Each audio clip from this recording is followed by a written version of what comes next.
Allies exam पाठशाला में आपका स्वागत है। तो चलिए आज की चर्चा शुरू करते हैं। हमारे पास एसएससी जीडी करंट अफेयर्स 2026 की तैयारी के लिए कुछ बहुत ही जरूरी नोट्स हैं। हाँ, और इसमें दो बड़े टॉपिक हैं, बजट 2025-26 और जीएसटी में जो नए बदलाव हुए हैं। बिल्कुल। तो हमारा मिशन सिर्फ इन नोट्स को पढ़ना नहीं है, बल्कि इनके पीछे की कहानी को समझना है। मतलब इन बड़े बड़े नंबरों और योजनाओं का असल में मतलब क्या है। सही बात है। अक्सर क्या होता है कि हम बजट को सिर्फ आंकड़ों का खेल समझकर रटने की कोशिश करते हैं। हाँ, बस रट लेते हैं। पर हर आंकड़े के पीछे एक सोच होती है, एक प्राथमिकता होती है। आज हम उसी क्यों को समझने की कोशिश करेंगे ताकि ये सारी जानकारी दिमाग में बैठ जाए, सिर्फ कागज पर न रह जाए। बहुत बढ़िया। तो ठीक है, चलिए इसे खोलते हैं। सबसे पहले बजट के कुछ बेसिक फैक्ट्स पर नजर डालते हैं। वित्त मंत्री निर्मला सीतारमण ने इसे 1 फरवरी 2025 को पेश किया। ये उनका 8वां बजट था और इसकी शुरुआत पुलवामा के शहीदों को श्रद्धांजलि देकर हुई। जी। लेकिन यहाँ एक दिलचस्प शब्द सामने आया है जो इस बजट का क्या कहते हैं बज़वर्ड बन गया है, GYN। हाँ, GYN ये एक एक्रोनिम है। मतलब G से गरीब, Y से युवा, अच्छा, A से अन्नदाता यानी हमारे किसान और N से नारी शक्ति। GYN, ज्ञान। बिल्कुल। ये सुनने में एक नारा लग सकता है, लेकिन असल में ये सरकार का एक तरह से विजन डॉक्यूमेंट है। विजन डॉक्यूमेंट कैसे? ये बताता है कि आने वाले साल में सरकारी नीतियां और जो पैसा है वो मुख्य रूप से इन 4 समूहों पर केंद्रित रहेगा। अच्छा। तो ये सरकार की 4 प्राथमिकताएं हो गई, लेकिन इन तक पहुंचने का रास्ता क्या है? नोट्स में विकास के 4 प्रमुख इंजन भी बताए गए हैं। कृषि, MSME मतलब छोटे उद्योग, निवेश और निर्यात। हाँ। क्या ये ज्ञान और ये 4 इंजन आपस में जुड़े हुए हैं? ये एक दूसरे से पूरी तरह जुड़े हुए हैं। GYAN लक्ष्य है और ये 4 इंजन उस लक्ष्य तक पहुंचने का समझिए कि वाहन है। अच्छा, इसे थोड़ा और आसान करेंगे। बिल्कुल, इसे ऐसे समझिए, अन्नदाता को मजबूत करना है तो कृषि, जो कि पहला इंजन है, उस पर ध्यान देना होगा। सही है। युवा को रोजगार देना है तो MSME यानी दूसरे इंजन को बढ़ावा देना होगा। और जब देश में निवेश आएगा और निर्यात बढ़ेगा, मतलब तीसरा और चौथा इंजन, तो पूरी अर्थव्यवस्था को ताकत मिलेगी। जिससे फिर GYAN के बाकी 2 मतलब गरीब और नारी शक्ति दोनों को फायदा होगा। एग्जैक्टली। तो ये एक पूरी रणनीति है ना? हाँ, अब ये तो बहुत साफ हो गया। अब देखते हैं कि इस रणनीति को जमीन पर उतारने के लिए क्या घोषणाएं हुई हैं। कृषि क्षेत्र में कुछ बड़े नाम हैं जी। जैसे प्रधानमंत्री धन धान्य कृषि योजना 100 जिलों में शुरू होगी और 1.7 करोड़ किसानों को फायदा होगा। ये तो काफी बड़ा स्केल है। स्केल ही यहाँ पर सबसे महत्वपूर्ण है। 100 जिलों का मतलब है कि ये कोई छोटा मोटा पायलट प्रोजेक्ट नहीं है, ये एक बड़ी राष्ट्रीय पहल है। और इसके अलावा जो क्षेत्रीय योजनाएं हैं वो भी बहुत कुछ कहती हैं, जैसे बिहार में मखाना बोर्ड की स्थापना। हाँ, ये भी मेंशन्ड है। यह दिखाता है कि सरकार अब एक साइज सबके लिए फिट वाली नीति से हट रही है और हर क्षेत्र की खासियत को पहचानकर उसे बढ़ावा दे रही है। असम में यूरिया प्लांट लगाना भी इसी सोच का हिस्सा है। सही बात है। और दलहन मतलब दालों के लिए 6 साल का एक मिशन भी है। इसका क्या महत्व है? इसका सीधा मतलब है आत्मनिर्भरता। भारत दालों का बहुत बड़ा आयातक रहा है। मतलब हम दूसरे देशों से बहुत दालें खरीदते हैं। अच्छा। यह 6 वर्षीय मिशन उस निर्भरता को कम करने की एक लंबी अवधि की योजना है। इससे देश का पैसा भी बचेगा और हमारे किसान भी मजबूत होंगे। चलिए अब उस हिस्से पर आते हैं जिससे अक्सर लोग डरते हैं, बड़े बड़े आंकड़े। हाँ, नंबर्स। पैसा कहाँ कितना लग रहा है? मैं एक एक करके सारे नंबर नहीं पढ़ूंगा वरना सब सो जाएंगे। नहीं, इसे ग्रुप में देखते हैं। हाँ, सबसे बड़ा हिस्सा करीब 6,81,000 करोड़ रुपए वो रक्षा क्षेत्र के लिए है। और ये हमेशा सबसे बड़े आवंटनों में से एक होता है जो देश की सुरक्षा प्राथमिकताओं को दिखाता है। लेकिन जो असली कहानी है वो इसके बाद के आंकड़ों में छिपी है। बिल्कुल। अगर हम ग्रामीण और सामाजिक योजनाओं को एक साथ देखें, जैसे मनरेगा के लिए 86,000 करोड़, PM किसान सम्मान निधि के लिए करीब 63,500 करोड़ और PM आवास योजना के लिए लगभग 75,000 करोड़।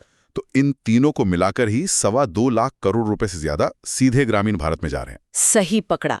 यही GAYN का गरीब और अन्नदाता वाला हिस्सा एक्शन में दिखता है। और इसमें एक छोटा सा लेकिन बहुत महत्वपूर्ण बदलाव है।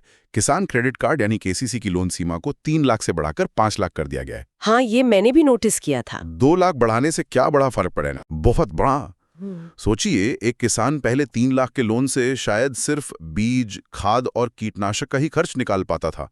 बेसिक जरूरतें। हाँ। अब उस अतिरिक्त 2 लाख से वो शायद एक छोटा ट्रैक्टर किराए पर लेने की या अपनी सिंचाई व्यवस्था को बेहतर बनाने की सोच सकता है। यह उससे सिर्फ खेती करने से खेती को आधुनिक बनाने की तरफ एक कदम आगे बढ़ाता है। वाह, ये तो बहुत बढ़िया इंसाइट है। That's the real game changer. अच्छा, अब भविष्य की बात करते हैं। कुछ आवंटन है जैसे R&D मतलब अनुसंधान के लिए 1 लाख करोड़ का फंड और डीप ओशन मिशन के लिए 600 करोड़। ये निवेश भविष्य के लिए हैं। 1 लाख करोड़ का R&D फंड एक बहुत महत्वाकांक्षी कदम है। यह दिखाता है कि भारत अब सिर्फ टेक्नोलॉजी का उपयोग करता नहीं बल्कि निर्माता बनना चाहता है। और डीप ओशन मिशन? वो समुद्री संसाधनों की खोज के लिए है जो भविष्य में अर्थव्यवस्था का एक बहुत बड़ा स्रोत बन सकता है। तो ये तो हुई खर्च की बात कि सरकार पैसा कहाँ लगा रही है, लेकिन ये पैसा आता कहाँ से है? टैक्स से। इसका सबसे बड़ा जरिया है टैक्स।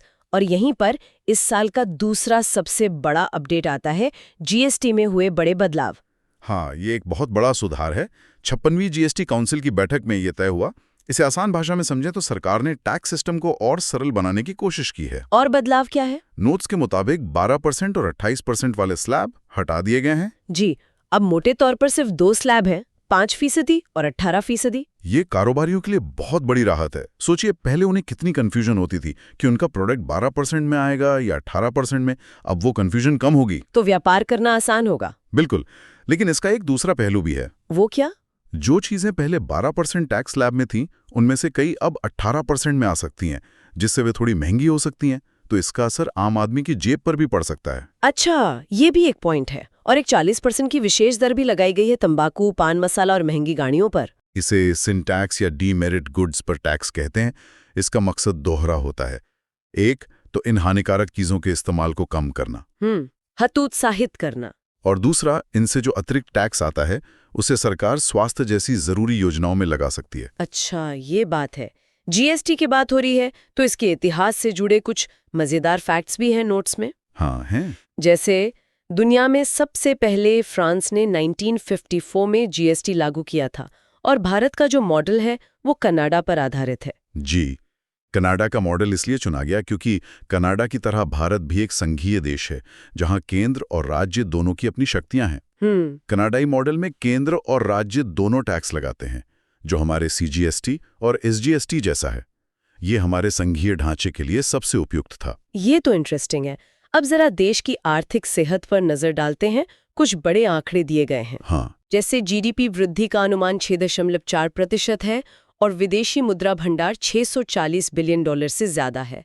ये $640 बिलियन का क्या मतलब है आम आदमी के लिए? इसे आप देश की इमरजेंसी सेविंग्स की तरह समझिए। Emergency savings? हाँ, अगर कल को कोई बड़ा आर्थिक संकट आ जाए तो ये भंडार देश को संभालने के काम आता है। $640 बिलियन एक बहुत ही मजबूत तकिया है जो दिखाता है कि भारतीय अर्थव्यवस्था बाहरी झटकों को झेलने के लिए तैयार है। समझ गया। और एक बड़ा लक्ष्य भी है 2047 तक विकसित भारत बनना, जिसके लिए 8% की ग्रोथ जरूरी बताई गई है। बिल्कुल। इसी के साथ कुछ और दिलचस्प करंट अफेयर्स भी हैं। जैसे मलेशिया में राइट बैंक नाम से पहला एआई संचालित बैंक खोला है। ये दिखाता है कि भविष्य कैसा होगा। बैंकिंग से लेकर हर चीज में आर्टिफिशियल इंटेलिजेंस का दखल बढ़ेगा। और भूटान वाला उदाहरण भी है। हाँ, भूटान जो पर्यटन के लिए क्रिप्टो भुगतान अपनाने वाला पहला देश बन गया है। एक छोटा देश जो नई तकनीक अपनाकर टेक सेवी टूरिस्ट्स को आकर्षित करने की कोशिश कर रहा है। भारत में भी फ्लिपकार्ट को एनबीएफसी लाइसेंस मिला है, जो किसी भी ई कॉमर्स कंपनी के लिए पहला है। और सबसे बड़ी खबर कि भारत दुनिया की चौथी सबसे बड़ी अर्थव्यवस्था बन गया है। जी हाँ, और फ्लिपकार्ट को एनबीएफसी लाइसेंस मिलने का मतलब है कि अब वो अपने प्लेटफॉर्म पर मौजूद लाखों छोटे विक्रेताओं को आसानी से लोन दे पाएगा। ये एमएसएमई को फाइनेंस करने का एक बिल्कुल नया तरीका है। वाह, हमने काफी कुछ कवर कर लिया और उम्मीद है कि अब सिर्फ फैक्ट्स नहीं बल्कि एक कहानी की तरह समझ आया होगा। अब जैसा कि हमारे कई श्रोता परीक्षाओं की तैयारी कर रहे हैं, चलिए नोट्स में दिए गए सबसे जरूरी फैक्ट्स को एक रैपिड फायर अंदाज में दोहराते हैं ताकि वो याद हो जाएं। बिल्कुल, चलिए शुरू करते हैं। तैयार हैं? पहला सवाल, बजट 2025-26 के लिए अनुमानित राजकोषीय घाटा यानी फिस्कल डेफिसिट क्या है? इसका लक्ष्य 4.4% रखा गया है, यानी सरकार की कमाई से ज्यादा खर्चा, जो जीडीपी का 4.4% है। अगला, बीमा क्षेत्र में एफडीआई सीमा 74% से बढ़ाकर कितनी कर दी गई है? इसे बढ़ाकर 100% कर दिया गया है। ये एक बहुत बड़ा कदम है। एक नया ग्रीनफील्ड हवाई अड्डा किस राज्य में स्थापित किया जाएगा? ये बिहार में स्थापित किया जाएगा। पीएम ई ड्राइव के लिए कितनी राशि आवंटित की गई है? 1900 करोड़ रुपए। किराए पर टीडीएस की सीमा 2.4 लाख से बढ़ाकर कितनी की गई है? इसे बढ़ाकर 3 लाख रुपए कर दिया गया है। ठीक है, अब जीएसटी से जुड़ा सवाल। भारत की जीएसटी प्रणाली किस देश के मॉडल पर आधारित है? जैसा हमने चर्चा की थी, ये कनाडा के मॉडल पर आधारित है। और जीएसटी लागू होने के बाद कौन सा बड़ा टैक्स खत्म कर दिया गया था? सेवा कर यानी सर्विस टैक्स। बहुत बढ़िया। और आखिरी सवाल, जीएसटी परिषद की 56वीं बैठक कहाँ हुई थी जिसमें ये नए बदलाव तय हुए? यह बैठक नई दिल्ली में हुई थी। शानदार। ये थे वो सीधे सवाल जो इन दस्तावेजों से बन सकते हैं। अब जाने से पहले एक सवाल श्रोताओं के लिए छोड़ जाते हैं, जो आज का गृह कार्य भी है। हाँ, आज का सवाल है, जीएसटी की नई दरें भारत में किस तारीख से प्रभावी हुई? इसका जवाब ढूंढिएगा। और ये सिर्फ एक तारीख याद करना नहीं है, बल्कि ये सोचना है कि कैसे बड़ी आर्थिक नीतियां कागज से निकलकर असल जिंदगी में लागू होती हैं। उस तारीख का महत्व क्या है? जय हिंद, जय भारत।